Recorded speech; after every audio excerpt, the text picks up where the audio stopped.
Hello students, आज मैं CBSE students के लिए मैथ्स के दो चैप्टर को कवर करने वाला हूँ। पहला चैप्टर होगा रियल नंबर और दूसरा चैप्टर होगा पॉलिनोमियल। तो मैं आपको इसके इम्पॉर्टेंट क्वेश्चंस बता रहा हूँ जो आज तक के पैटर्न के ऊपर बेस्ड ऑन है, और वो जो क्वेश्चंस मैं बताने वाला हूँ आप उस पैटर्न के क्वेश्चंस प्रैक्टिस कर सकते हो। 100% उस टाइप के क्वेश्चंस आपको सीबीएसई बोर्ड में इस बार आने वाले हैं। तो जैसा मैंने बोला कि आपको रियल नंबर और पॉलिनोमियल टॉपिक मैं कवर करने वाला हूँ। तो सबसे पहले रियल नंबर में किस टाइप के क्वेश्चंस आपके जनरली आते हैं मैं वो डिस्कस करता हूँ। तो हमारा टॉपिक है real number, right. Real number में आपको सबसे पहले क्वेश्चन प्रैक्टिस करनी है, प्रूव दैट √5 इज इर्रेशनल। अब सपोज मैंने √5 लिखा है, आपको √3 आ सकता है, √2 आ सकता है, और ये क्वेश्चन 3 मार्क्स तक के लिए आपके लिए इम्पॉर्टेंट है। तो देखो मैं यहाँ पे इसको हमें प्रूफ करना है √5 इज इर्रेशनल। हो सकता है इसकी प्लेस पे √3 या √2 भी आ जाए आपको। तो देखो स्टार्टिंग कैसे करना है, हमें प्रूफ करना है इर्रेशनल। तो इसके लिए हम कॉन्ट्राडिक्शन मेथड यूज करेंगे। तो लिखने का let √5 is rational, it can be represented in the form of p by q, q not equals to 0। ये स्टेटमेंट लिखना है। और one more student, p and q are co-prime। Co-prime का meaning होता है कि P एंड Q का कोई भी कॉमन फैक्टर नहीं होता, इसलिए हम इसको को-प्राइम लिखें। अब आपको √5 को मैंने लिखा है P by Q, तो आप भी P by Q लिख देंगे। स्क्वायरिंग बोथ साइड्स कर दोगे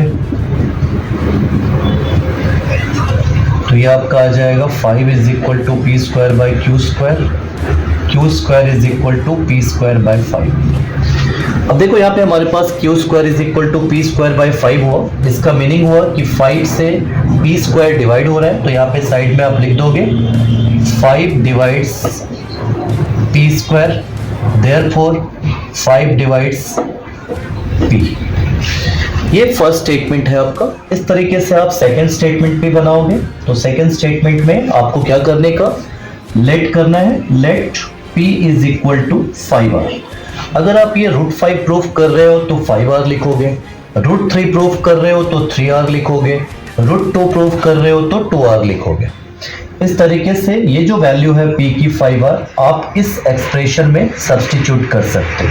तो ये एक्सप्रेशन मैं यहाँ पे रिपीट कर रहा हूँ, Q square is equal to P square by 5, Q square is equal to P की प्लेस पर ये 5R आपको पुट करना है, 5R का whole square upon 5, Q square is equal to 25R square upon 5, 5 5 ज़ा 25। अब ये Q square upon 5 is equal to R square आ रहा है। तो आप यहाँ पे देख सकते हो Q स्क्वायर 5 से डिवाइड हो रहा है। तो यहाँ पे लिख दोगे आप 5 divides Q square, therefore 5 divides Q। सो आप यहाँ पे देखो स्टूडेंट्स, हमने यहाँ पे निकाला 5 P स्क्वायर को भी डिवाइड कर रहा है और 5 Q स्क्वायर को भी डिवाइड कर रहा है। मैंने यहाँ पे लिखा है P and Q are coprime. Coprime मतलब P एंड Q का कोई भी कॉमन फैक्टर नहीं है। बट हमने यहाँ पे देखा कि 5 से P भी डिवाइड हो रहा है, 5 से Q भी डिवाइड हो रहा है, मतलब 5 is the common factor of P and Q। तो अब जो आप स्टेटमेंट लिखोगे, यहाँ पे एक स्टेटमेंट लिखोगे 5 divides, so 5 is the common factor of P and Q। so आपने जो लेट किया था कि √5 रैशनल है, ये बात आपका कॉन्ट्राडिक्ट हो गया। तो आप लिखेंगे it is contradict the fact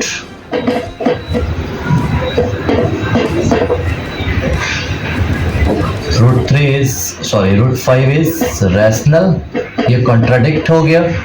तो फाइनल स्टेटमेंट लिख देंगे देयरफॉर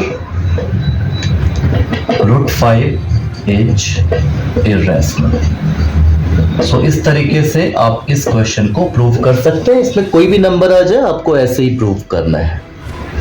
सो स्टूडेंट, ये क्वेश्चन आप देख रहे हो कि HCF of 408 and 1032 expressed in the form of this, then find P। इस टाइप के क्वेश्चन के लिए सिंपल लॉजिक है कि इन दोनों नंबर के आपको HCF फाइंड आउट करने हैं, तो आप HCF prime factor method use कर सकते हो। अगर डिवीजन कंफर्टेबल हो तो डिवीजन कर सकते हो, उसमें कोई प्रॉब्लम नहीं है।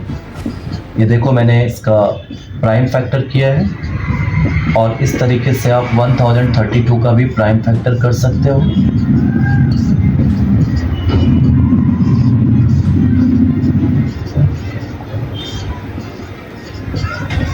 और ये आपका प्राइम फैक्टर हो गया। तो इन दोनों के HCF को देखोगे तो ये दो 2 कॉमन है, तो एक 2 निकाल सकते हो। इधर से भी एक 2 कॉमन है, एक और 2 ले सकते हो।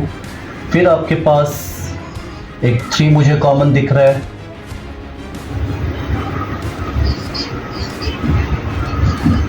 और एक और 2 कॉमन दिख रहा है। सो आपका 2 2 जा 4, 2 जा 8, 3 जा 24 इसका HCF हो रहा है। जो HCF आपको इस फॉर्म में बोला गया है लिखने को, तो ये मैं लिख रहा हूँ यहाँ पे 1032 into 2 plus 408p is equal to 24।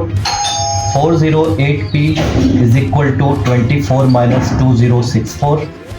408p आपका आ रहा है 2040 नेगेटिव में, and p is equal to minus 2040 upon 408, ये कट होकर के आ गया -5। सो p की वैल्यू आपको -5 मिल गई। This is also very important question. So students, third type of important question है HCF LCM से। ये लास्ट 3-4 ईयर्स में देखा गया है कि इस टाइप के क्वेश्चंस पूछे जा रहे हैं, जहाँ पे कि आपके पास x और y की वैल्यू दी हुई है और आपको इन दोनों का HCF और LCM फाइंड आउट करने को बोला गया है। तो स्टूडेंट्स, सबसे पहले तो आप ये समझ लो कि x की वैल्यू है p² और y का वैल्यू है p³। इन दोनों में से जो भी कॉमन एलिमेंट होगा वो आपका HCF होगा। तो अगर मैं इधर HCF लिखने जाऊं तो आप देख सकते हो कि इसमें p² है और p³ है, तो p² इन दोनों में कॉमन हो सकता है। इसमें देखो q³ और q है, तो q कॉमन हो सकता है। तो ये HCF आपका आ गया p²q। अब आप जानते हो कि जब हम LCM फाइंड आउट करते हैं तो जो कॉमन पार्ट आपने निकाला है वो लिख लेना है, और जो रिमेनिंग आपके पास टर्म्स है, जैसे आपने p² कॉमन ले लिया है ऑलरेडी, q³ है यहाँ पे, आपने q भी कॉमन ले लिया है। इसके बाद जो रिमेनिंग है इसमें आपके पास 2q रिमेनिंग है, तो 2q से आप इसको मल्टीप्लाई कर सकते हो, और एक p इसमें रिमेनिंग है तो एक p भी आप लिख सकते हो। इस तरीके से LCM आपका आता है p³ और q³। तो ये LCM आ गया। तो ऐसे क्वेश्चंस जब भी आएंगे तो वेरी सिंपल, आपको सिर्फ कॉमन एलिमेंट देखना है। जो भी कॉमन एलिमेंट है वो आपका HCF है, और उसके बाद जो रिमेनिंग टर्म्स रहते हैं उनको मल्टीप्लाई कर दो HCF से, you can find out the LCM। सो इस टाइप के क्वेश्चंस आने के पूरे चांसेस हैं आपको HCF और LCM से रिगार्डिंग।